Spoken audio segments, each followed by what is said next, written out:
I'm gonna list this video when I'm finished. If none of us make it, at least there'll be some kind of record.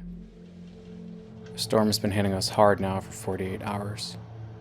We still have nothing to go on.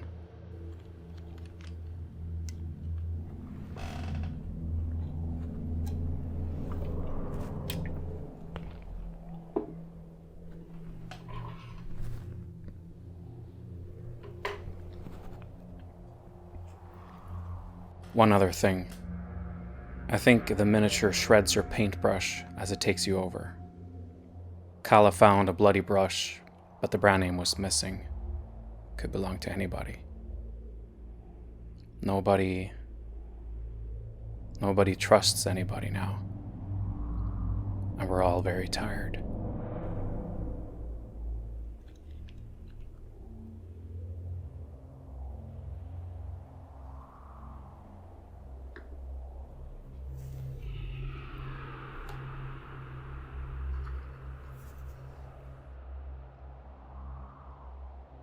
Nobody trusts anybody now.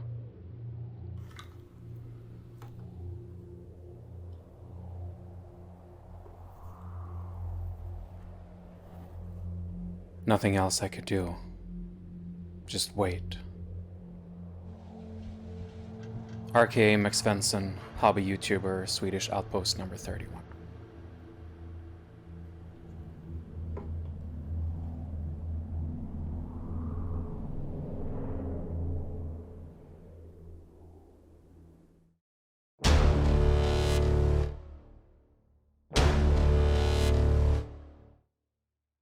Happy Halloween and welcome to the cabin. If you're planning to watch a scary film today, I'd recommend John Carpenter's The Thing, a strong contender for my favorite horror film of all time.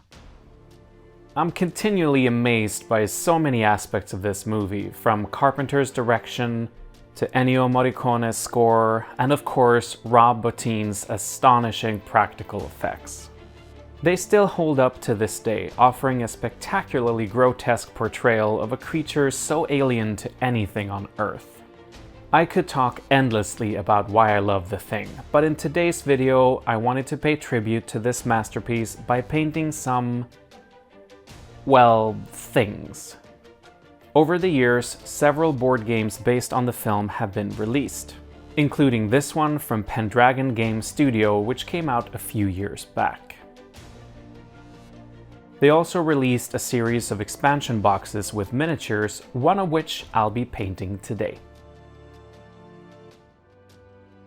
This box includes Blair Thing, Kennel Thing, Head Spider, and Norris Thing. The models are made in China, and no assembly is required, which I think is ideal for board games.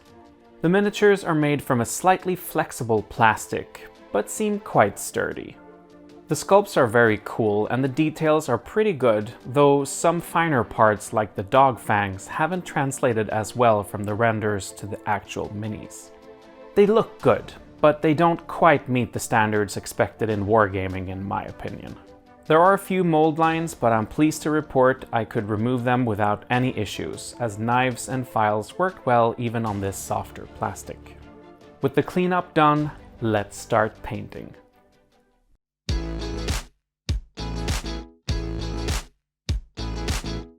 I began by undercoating all the miniatures with Wraithbone. Using my airbrush, I applied a base coat of Bugman's Glow. This darker flesh tone is a perfect starting point, as the miniatures are essentially hideous amalgamations of flesh.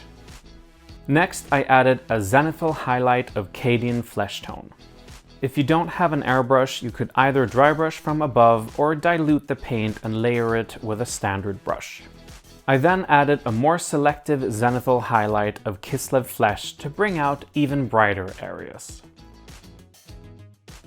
After this, I switched to a regular paintbrush and applied a highlight with a 1-to-1 mix of Kislev flesh and Flayed One flesh. I focused on the highest points, essentially following the guide created by the zenithal work. To finish the flesh tones, I applied a filter of Magos Purple diluted heavily with contrast medium. This gave the flesh a subtle purple tint, adding an alien look. I wanted to add variation to different tentacles and protrusions, so I diluted Volupus Pink with about 50% contrast medium and applied it to specific areas. I also glazed it into some of the recesses to add more shadow definition. I then used Plaguebearer Flesh diluted with 50% contrast medium to add a yellow-green, unpleasant variation to parts of the flesh. Now let's move on to the details. I prepped the hair by highlighting it with Wraithbone.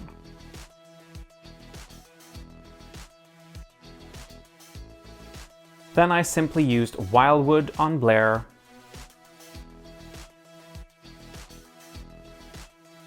and Fireslayer Flesh on Norris. For the teeth, I chose Baneblade Brown as a base coat, followed by highlights with Flayed One Flesh. I painted the eyes off camera using Rhinox hide in the sockets, Pallid Witch Flesh for the eyes, and a final dot of Abaddon Black in the center. After that, I painted the entire base with Abaddon Black, opting for a neutral base as I think it suits the board game better.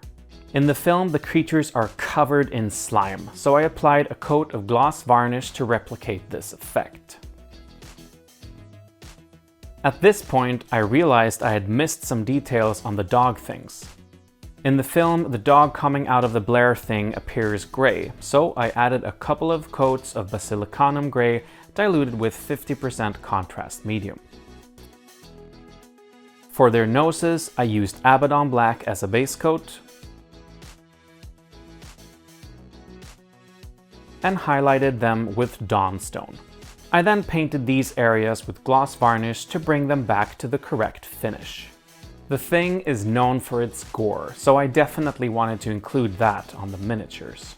Using an old brush, I stippled on True Blood from Greenstuff World, a bright, glossy red that contrasts well with the flesh. To add variation, I also applied coagulated blood in the same way, letting it pool in some of the recesses for added depth. The final step was to brush on a 1-to-1 mix of matte and satin varnish on the base and the hair, as these elements shouldn't be glossy.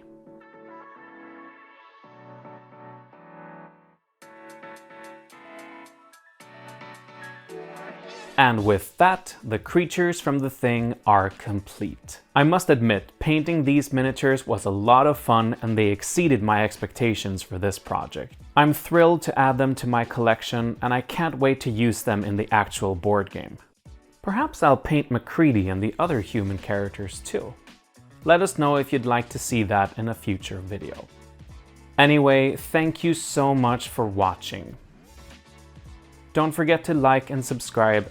And once again, a special thank you to Arnold over on Patreon.